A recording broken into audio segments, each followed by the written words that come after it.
For this episode of Back to the City, I'm extremely excited to be joined again by my good friends Nate and Victor, who are by now junior varsity. In the background at the moment, we can hear the song Guitar Strummer, which is the opening track to the new EP, and that is called Flap Your Arms to Fly. Mm-hmm.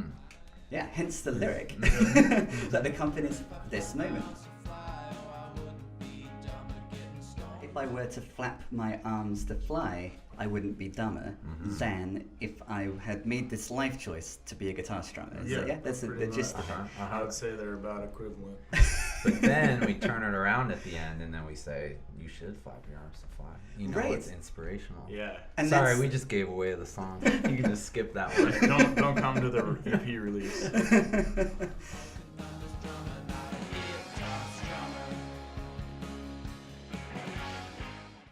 The EP release is at the 331 Club. That is where, on a Friday night, your names will be in marquee lights. What is the significance of that? Why does me saying that truth elicit this response? I'm gonna let Victor take this one. Yeah, so when I first came, Nate has always been a big deal, so he gets shows on Fridays and Saturday nights. But when I first moved here, I was from Wyoming. I was a small town boy in the big city, and they made me play shows on Mondays and Tuesdays and Sunday nights. Yeah, open mics. A lot of open mics. Soul destroying Soul. experience. Yeah.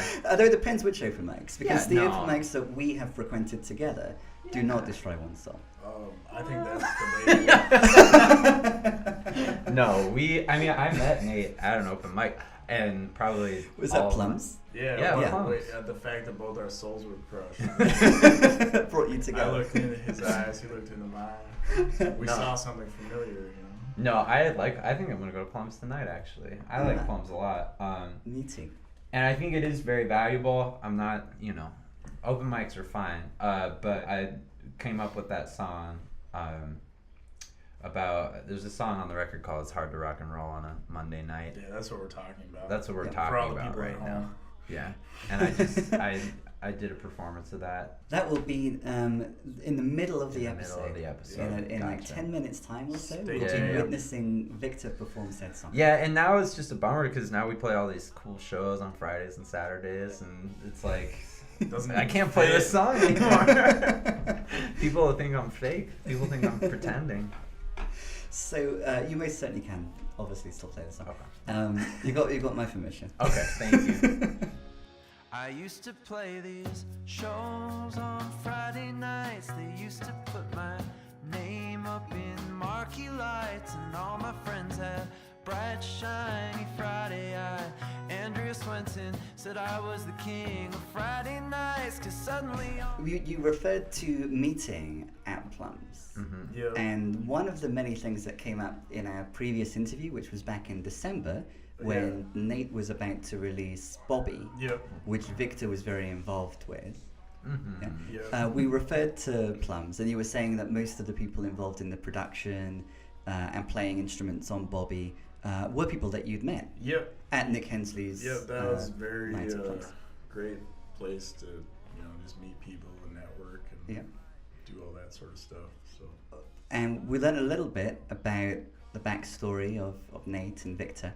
Mm-hmm. You bonded about the Kinks. You both thought that the Kinks we were both good. really like the Kinks. There was some initial disagreement about which were better, the Beatles or the Rolling Stones. How did that play out? Oh, that's been resolved. Yeah, That's been resolved. Yeah. That is like one of the things that I feel very triumphant about. Is So the I've achievement turned- of Victor. Yeah, because I think Nate wasn't like a huge Beatles I hadn't person. really listened to the Beatles much. You never before I met Victor. Now I listen to them all the time. And I think what really sold him was like the singles collection. Yeah. Wouldn't you say? I Yeah. feel like he got a singles collection, and all of a sudden he's like, "Whoa!" Of the Beatles. Yeah. Of the Beatles, yeah. Because you can listen to Sgt. Pepper's, and like it's one of those things. If people tell you like this is the best and this is like the ultimate, it's pretty easy to be like, all right, let's see how good it is, and like let's look for all the holes and be like, I don't know if this 5-minute George Harrison like sitar song is really like the peak of Western music or whatever. But that singles collection is unreal. I think too, Rubber Soul and Revolver. Those albums are just like basically perfect. Yeah. You know, I don't think there are any other albums that are that consistent. You've been fully converted. Oh, Yeah, it's. What do you think about the Rolling Stones? I these mean, I days? still love that band, but I think that they were a singles band. And, you know, they have 2 or 3 or 4 good songs on an album, and then they just kind of phone it. And I think I'm glad you added it on an album. I think some of that has to do with drug use. You know, I think like Keith Richards is immensely talented, but also, especially once Brian died too, I think that they were more like, there was more creative tension in that band when Brian Jones was around, and you like a song like Under My Thumb or the sitar on Painted Black. I think that's the best sitar part in rock and roll that I've heard, because instead of it being like an Into the Mystic thing, it's very dark. Right. And so it's, you know. So if we're just talking sitar, then the Rolling Stones. I mean, still I number one. I wouldn't say that. but I might agree with that. I think too. I think that thing that needs to be resolved. I think too. Like the Beatles broke up. You know, had they kept making albums, maybe they would. You know, falling off. I think the Stones, you know, have stayed together, and there's some great songs that have come out of that. But it's just hard to maintain. That kind of output for sure. As well as talking about the Beatles and the Rolling Stones, we talked about your music last time for almost 2 hours. Let's stay on the good topics. And in this episode, we will be revisiting a little bit of Bobby. Great. We're going to be talking about Bobby for a bit dragging now. out the skeletons. No, that record's great. It is, yeah. And as I was listening back to that interview, which people can find on Mixcloud if they want 2 more hours of of us talking, it didn't strike me at the time, but there are 3 Johns that were very significant. I wonder if you can remember any of these Johns. I know some of them. Okay. Wait, is this a game? Is this like a game show? This can be a game if you want. Alright. What are the 3 Johns that are Johns? important for understanding Bobby? I know one for sure. Well, should we say it at the same time? No, we don't. Go ahead. John Prine. I feel like John Prine's John definitely Prine. on Yep, there. that is one. Because of the hope through a sense of humour. Is what Nate was talking about in relation to. You said you've been listening to a lot of him. Yeah. And then that informed the ratio. Just the approach. Yeah. The lyrical approach. Yeah. And would you say, does that continue to be a major influence? Because I feel you know, and blending humor with serious, that's kind of our formula. You know, we've talked about how we like those kind of songs, but we're trying to like find a new way to write a little bit, because like that's sort of something that like we kind of go to automatically and we're really comfortable with. And all the songs on this album have a similar mix, you know. On the new EP. On the new EP, yeah. So. But yeah, I think with John Prine, I think he does it the best. I think it's just that it's what we talked about before, which is just humor. You know, humor for humor's sake can be great and fun, and I'd rather listen to like a funny, well-written song than like some really depressing, sad thing. But I also think humor is like a way to access, like some deeper thoughts. You know, like just recognizing the irony of situations and recognizing like the certain paradoxes of whatever life you're living is like. I think that can be a lot more effective than like really melancholy. Randy Newman, someone who does it. Nick Lowe. Ray Davies. The guy who wrote Werewolves of London. I'm blanking on his name. Warren Zevon. You know, he's that song Mutineer. You know? So they're kind of those like oddball types. We identify with those, and I think Prime fits into that category too. And oddball types is a nice seg to at least one of the other 2 Johns. We've got a literary John. I know that one too. And we have. Okay, so who is the literary John? Do you know? John Updike. No. John DePassos. No, I think it's John Steinbeck. It was John Steinbeck. Yes, that's right. John Steinbeck was a major influence on the lyrics. Absolutely, on Bobby. Yeah. I would say not as much here. I think this album's much more of a navel-gazing one. John Steinbeck, I think, is really powerful in terms of how he can, you know, empathize with people who don't have the same experience as him. at least, yeah, I think these songs are a lot more autobiographical. They're stupider Yeah. too. So sorry. I said they're stupider too. That's just Not an as smart artistic as John. posture. Yeah. He just can't get out of character. That's true, man. So let's revisit Bobby briefly, Okay. and I think that so for Steinbeck, there was in particular one novella, Yeah, Cannery Road. yeah, where there's a marine biologist Yep. who is living in the Bowery with all of these figures you were saying who don't fit into mainstream society. Yeah. And the reason why the marine biologist is there is because he basically it's like a critique of mainstream society for ostracizing these people. Yeah. He kind of has a choice. Like a lot of people who live there probably don't have much of a choice. Yeah. Because they have some sort of disability or limitation, but he kind of chooses there because he doesn't like the mainstream world. And you were talking of it as a strange utopia.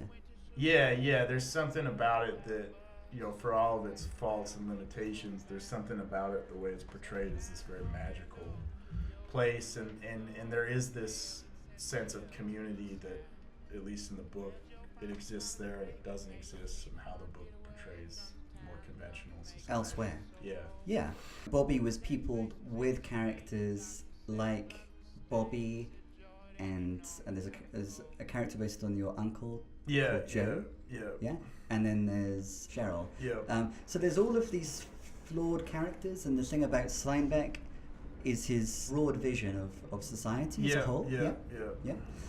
So what's behind the shift in focus from that kind of Steinbeck vision to how we'll characterize this and we'll flesh this out, but the vision, the perspective of the first Junior Varsity EP? I think just to have something new. Yeah. When I first met Victor too, I was pretty frustrated with playing music. Right. I felt like I put a lot of work into those Bobby songs and didn't really have much to show for it. Like we would have these conversations where we would joke around about how miserable playing music is, and I think why choose to be a guitar strummer? Why play these gigs on a Monday night? It just it was kind of like, a lot of people go through this when they work on an artistic project, is they put a lot into it, and they're very invested in it, and then the rest of the world just keeps going on, and it's not like it was a bad experience to do, but you just have that feeling of purposelessness. So I think a lot of the songs kind of came out of that. Yeah. But then finding someone who you can work so well with, there is simultaneously a new sense of purpose, or at least the camaraderie. Totally. Would you say maybe? Yeah. No, I think I look back on when we were first starting to write together. It's really, it felt like, for me, it felt like I was in some really new territory. Yeah. And I still, when I play those songs and stuff, I'm very happy with those songs in a way that I haven't been about my own writing by myself in a long time. With the Junior Varsity stuff, I think it's definitely, compared to what I was doing before, compared to what Nate was doing before, I don't want to be speaking for Nate, but I do feel like we kind of felt like we were in a new territory. Just almost more conceptually than anything, because I think we talked about this a little bit last time. Nate and I are definitely writing together, and we're definitely co-writers, but a lot of it has more to do with the mission objective, so it has a lot more to do with an overarching concept, rather than you write the verse, I write the chorus, or whatever. You know what I mean? Can you give an example of how one of these sones evolved in that manner? Yeah. Go first. So for that rock and roll song, that one is I had been working on that chorus and had a billion verses for it, and it was one of those songs that just was never quite clicking, and it had a totally different concept. It was called Sarah Says, and it was kind of just kind of mucky in terms of any sort of clear concept. Very it was ephemeral. It just there wasn't a lot happening for it. Did Nate come in and swoop in and say, "This sounds very ephemeral"? No, what were some of the lyrics, or what was? I don't even remember. And I think that's a testament doesn't to matter how, what Sarah said. How just it didn't. I mean, it was good musically, but it just didn't really. Yeah. So it was quite similar musically. Yeah. Yeah, so it had the same melody. Same melody. and everything. Yeah. And then I think I just had a funny thought, like, yeah, I think it probably was a Monday night or something, and it was. Yeah. I remember you sent me a text, and you were like, "I'm just gonna like send you these different phrases that I think could be good hooks," and you sent like, you know, hey, it's hard to rock and roll on a Monday night. Yeah. And I was like, yeah, that's a good idea. And So it was kind of natified. Yeah, well, I think it really is like, at least for us writing together, we have written alone for so long that what's really nice about working with someone that you're on even footing with. Yeah. Is Just making sure that was working. even footing with is that it's more of like a sounding board situation where, you know, I could show Nate a lot of ideas, and he would never be a jerk about it, but he would definitely be like, okay, and then like we would move on. Yeah. But it's like if you can get one person excited about an idea you had or a thought you had, then that can quickly carry over into like momentum to finish the song, and like it bodes well that other people will enjoy the song as well. Right. So You know this what I'm real saying? excitement It's like having an from someone editor. else. It's like having an editor. Yeah. Totally. And I will say too, I think part of it too is that we work on these songs in person so much, and so I think a lot of our natural, like how we deal with each other is through humor, and so I think that happens pretty naturally with the music too. So I don't think at any point we were setting out to write funny things, but I think just being around each other, we're like, you know, it's like when you hang out with your friends, you try to make them laugh. Yeah. And so I think that got incorporated into the songs kind of subconsciously, which is really nice because I had never done anything like that. Yeah. Yeah. Agree. That's been really helpful to me just Yeah. in terms of developing musically.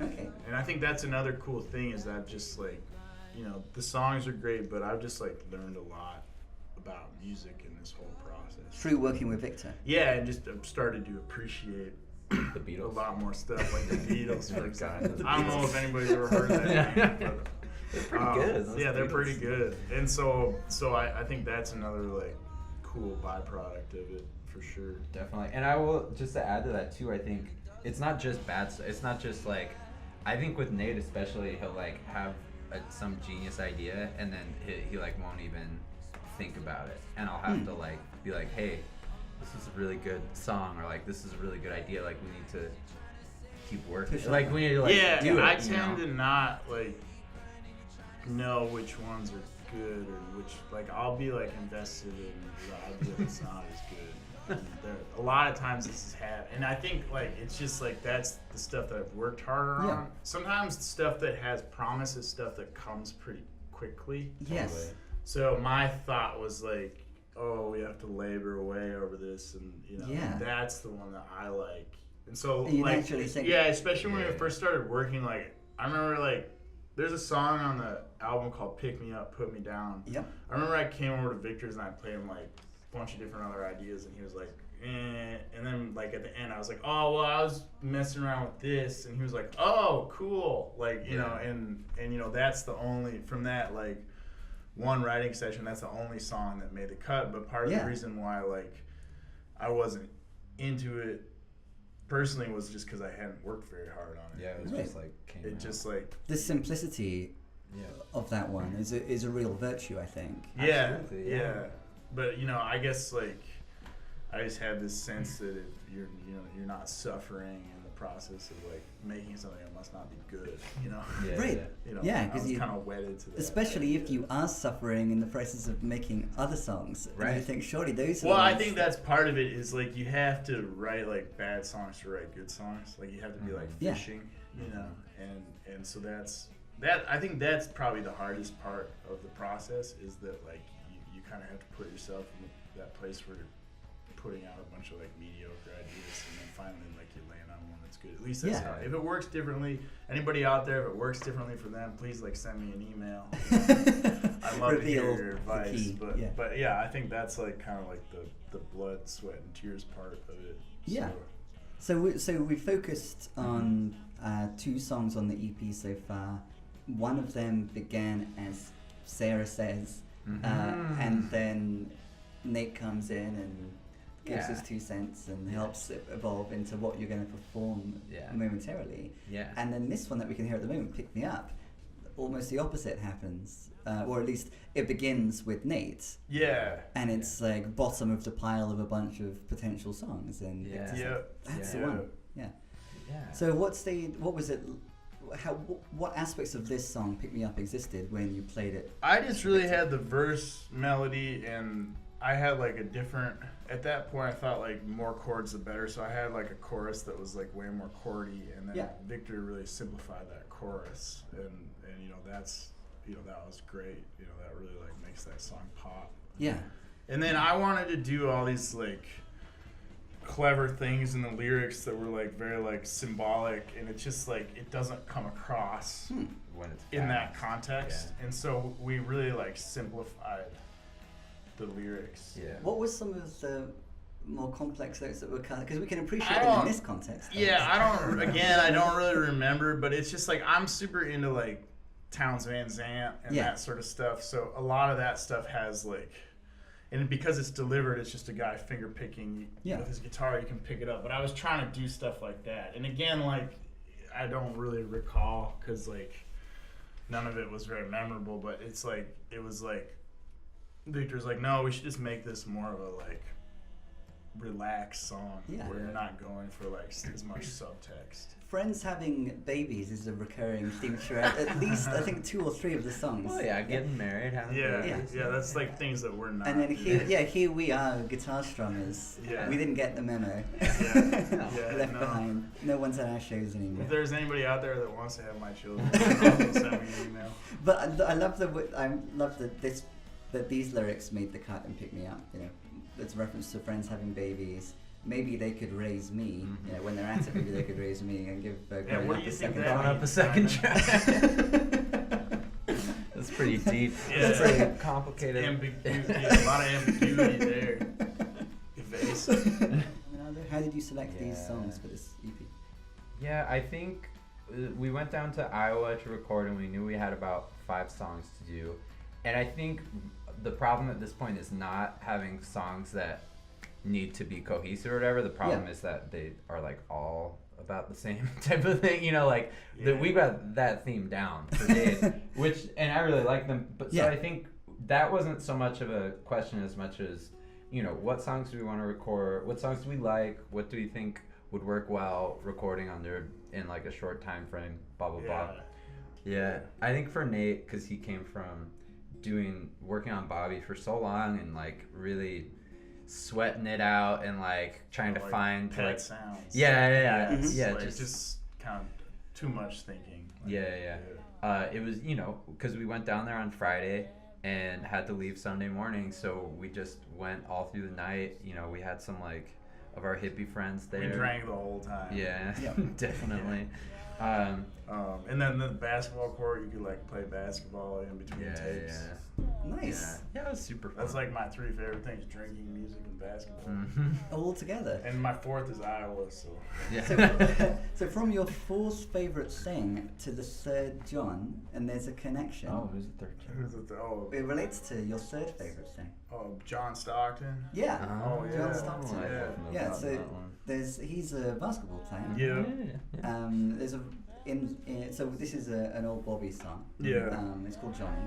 Yeah. It's about him. What's the difference between him and Michael Jordan? Michael Jordan was successful. But there's a lyric referring to the 2 of them, isn't it? Well, Michael Jordan beat John Stockton's team twice in the 97 and 98 NBA Finals. So, like, Michael Jordan's like a winner, and Stockton's like, I mean, not really a loser because he's still a great player, but he sort of like becomes a symbol for those kind of Steinbeckian characters. Yeah, there's a connection between those 2 things. Yeah. Like he would pass the ball. Yeah, and so he's sort of like, his style of play. Jordan would like take over the game himself. Stockton would be more of a distributor and like helping. Some of the players on that team weren't as good, but Stockton would find ways to like bring out their strengths. Yeah. It's like democratic socialism. That's a great That's how I way. describe it. No, that's probably like one of my favorite lines from Bobby is that like you said, always be unselfish, always make the extra pass. Mm-hmm. But we lost every game and they always picked me last. Yeah. Like, Yes. I felt like that was, you know, I could relate to that. You know, that idea of like, you know, you try to be a good person and that doesn't You're not necessarily necessarily rewarded Yeah. for it. like you also have to you It's- gotta get the W's. And I think that comes through on the songs on this album to some Exactly. extent. You know, I think that There is was continuity there, definitely. there was this sense that like we're making music that we like and like nobody's like we're working hard at it and we're trying to be conscientious and like how we're constructing the songs and nobody really cares. You know, maybe that's like a pretty like self-involved. There is a like high level of self-involvement. There needs to be for With for it. creating. But and also all that. there is like a, you know, I think like I said, any artist goes through this. There is kind of that's like the outcome that happens for a lot of people, and you need to come to expect it. But there is a level of frustration there. But I think like we're trying to be aware of how like we're being self-involved, and that's where the humor comes from. Is we're making fun of like how you know self-involved we are. Yeah, so that hopefully comes it's a little bit bearable. Yeah, that's an understatement, I think. But, Thank you, Simon. That means that. Can we put that on I've- our posters? I've been waiting to just The thank quotation. you. All of this like full catharsis right now. Simon said it was bearable. Simon said it was. Yeah. Funny. That would be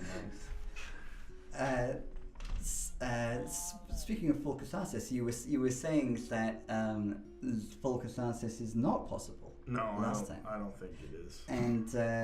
And so a large part of what Steinbeck was doing was maintaining a commitment to making unresolved tensions bearable. I think Experience? all art is about that. Right. You know, that's like the fundament. That's why like art exists. Is Okay. To deal with that. Given that we can't like look at something and resolve it. Yeah, I Perfectly. think it just helps us process that in whatever format it is. Yeah. You know. And so this Junior Varsity EP is doing that, but in a different No. way. let's like that. All out apart I from mean, yeah. Junior In a Varsity. very like jokey, like this is a 5-song EP, like Yeah. you know.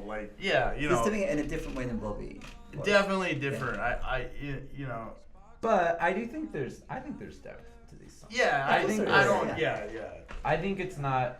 I think it's possible to listen to the songs and just construe them as like light, funny, kind of like poppy things. No. But I would say for us, for it to be like, to feel like a finished song, there has to be some emotion. I think Mouth Guard especially. Yes. There's like one funny line in there maybe about the Pokemon Go. Yep. So But funny. you know, and it's not even that funny. sometimes, yeah. Now nobody remembers it. Nobody even knows what that is. Um, Okay. But sometimes people come up to me and say like, and I think this is a fair criticism, like, hey, I like your show, but like, it's, you know, maybe you guys are like trying to be too funny. But I think like, did you listen to that Mouth Guard song? Because I don't really. I mean, that's a pretty bleak song, and I think some of that just has to do with our stage presence.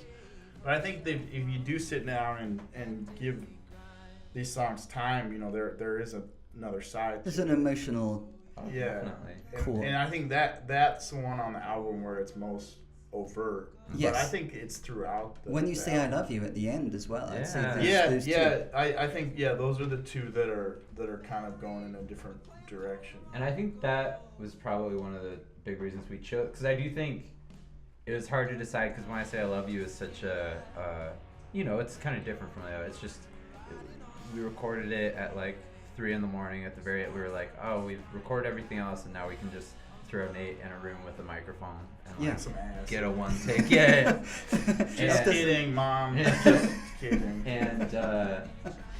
And so I, you know, you could listen to that and think maybe that's too much of a tonal shift, but I think why it was so important was to show that no, there's like actually depth to this, you know, like even though we kind of enjoy playing like the kind of dummies who don't think about it and are like not very self-aware,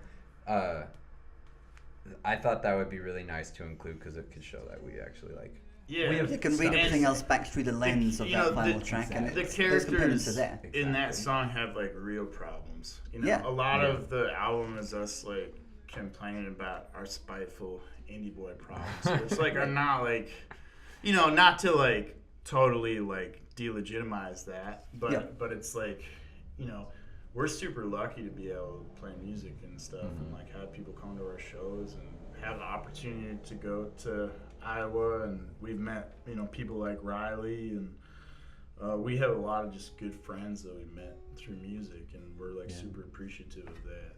So Yeah. yeah, I feel like with this final track, there's almost like a zooming out and a panning back across Totally. to something like the vision in Bobby of the Right. Steinbeckian awareness Yeah. of the universality of the unresolved tension, and you shift to these other characters, and then we realize, oh, you know, with these other songs, it was the same. You know, it's coming from the same place. It just Totally. happened to be zoomed in Yeah. on like some specific characters, which happened to be you. yeah. I think like, you know, there's a lot of differences between people. Yeah. And that's something that comes up in like contemporary politics a lot. You know, Yes. we talk about, and I think that there's a lot of really good stuff that comes out of that, being aware. But I think that there's also a similarity in everybody's experience too. And I think that that's something that, you know, art in general just brings across. You know, that's what makes it powerful, is you can like step outside of your own head. Yep. Totally. There's the idea of the meaningfulness and questioning the meaningfulness of the repetition of the phrase "I love you" is certainly something which most humans Totally. can relate to. Yeah. Nate actually has a funny story about how So- he came up with that song. Really? What's Yeah. Well, this it funny has to story? do We with like It has to do plums. with Plums open mic. It has to do with Yeah. plums, and it has to do with drinking too much. So I was at Plums with this girl who I was hanging out with at the time, and I was pretty drunk, and this guy got up and he was singing this song that wasn't. It was about a breakup, and it wasn't very good. The song wasn't very good. No, it was pretty rough. Like it was, you know, I'm glad he got those feelings off his chest and stuff, but it was like pretty hard to sit through. But he had like, in the chorus, he had, you know, when I said I love you, I meant that I loved you. And everybody at the table was kind of like, this song is terrible. I hope Like it's rolling off their the eyes. stage. Yeah. And I was like, that's a pretty good line. I'm going to use that. Yeah. And she was like, yeah, right. You never, you know, you'll never. And then, you know, I started working on the song. Yeah. So that was kind of, you know, just, I guess, always listen, you know? Yeah, you were right that but, it's a good line. It's a Well, there's like, Right you know, context there's for a tension. It tells like a story because, you know, like, you know, there's two meanings of love, you know, in that line. And so that, like, provides the basis for the whole narrative. Yeah. It's like when Tom Petty says free and then he says fallen. Yes.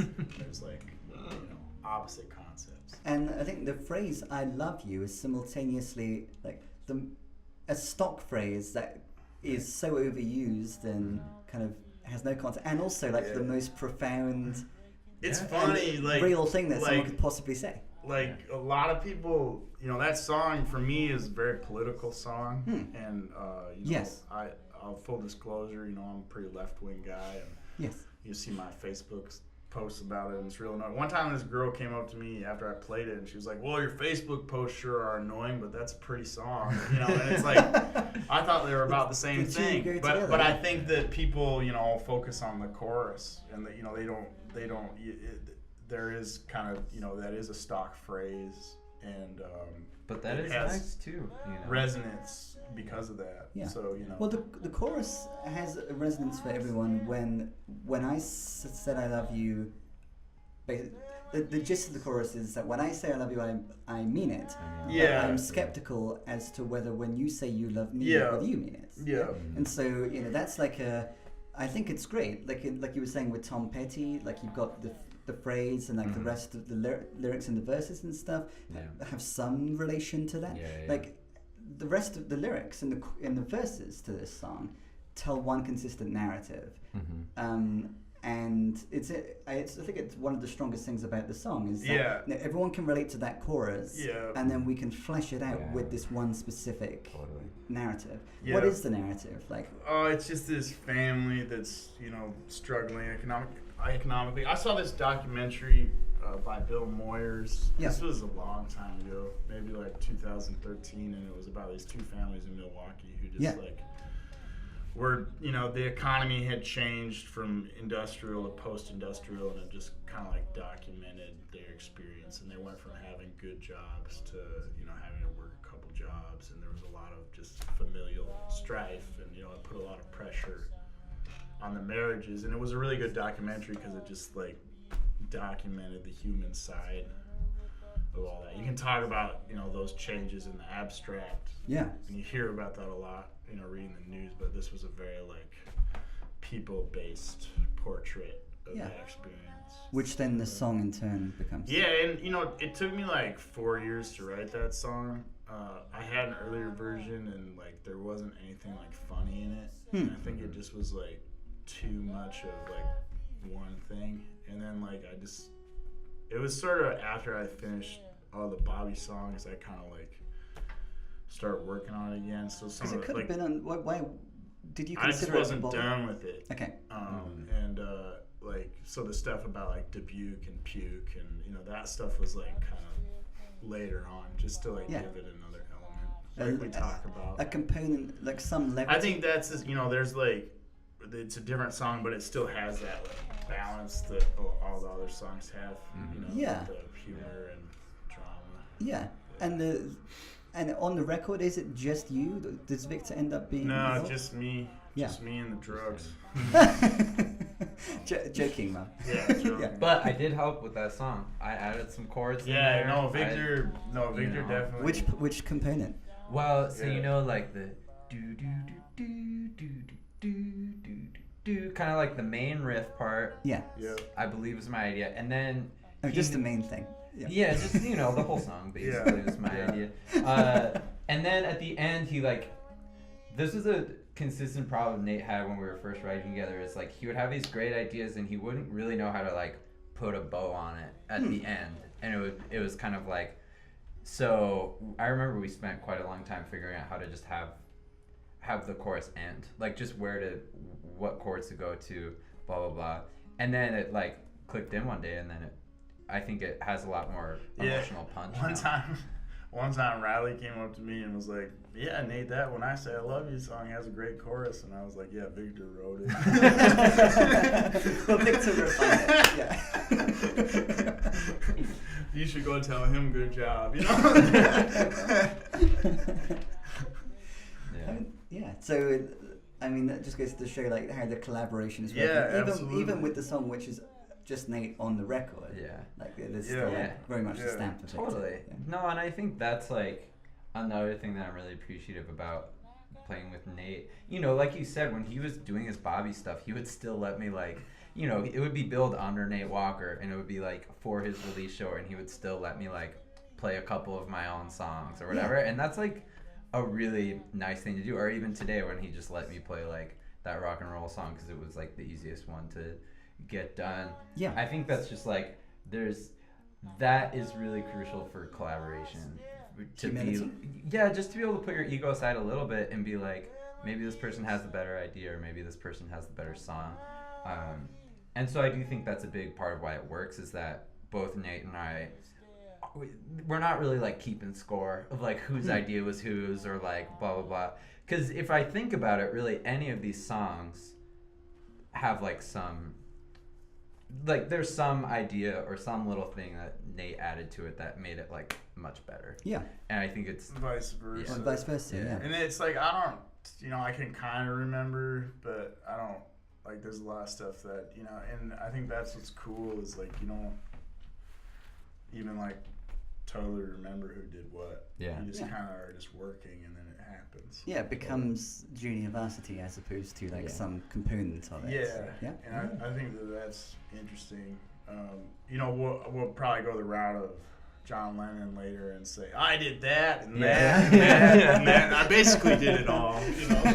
That'll be- Like it was all. It was you know. Like, That's the fifth John. yeah. Yeah, John. No, Leading up to that. the Beatles breakup is just hilarious. You know, it's like Yeah. John Lennon's like, yeah, it was all me. And I was like, are you kidding me?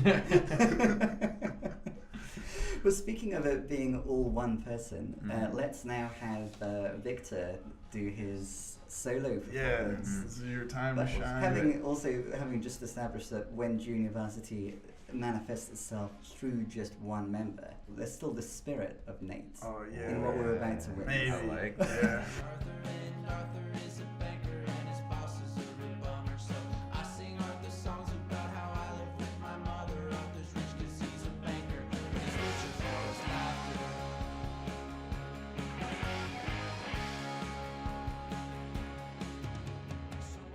There'll be Arthur, after the banker. Yeah. Somewhere yeah, in the yeah, back of the yeah, room. He's in the song Guitar Strummer. We'll meet him. We'll meet him Yeah, after we this. should talk about Arthur. So yeah, Victor alone in a room with Arthur the banker. This is it's hard to rock and roll on a Monday night, yeah, Sure which is. is track 4 on the Junior Varsity EP, which It's is also the released on single. Friday, and it's a single. Yeah. Okay, so this is out. Yeah. Yeah. Yep. No, not really. But there's a video on the internet that you can watch. Yeah, yeah. And It now will- it'll there come are out. 2. It'll be, yeah, there are a couple up there, so you should check them out. And here's one of them. This is All over right. to Victor.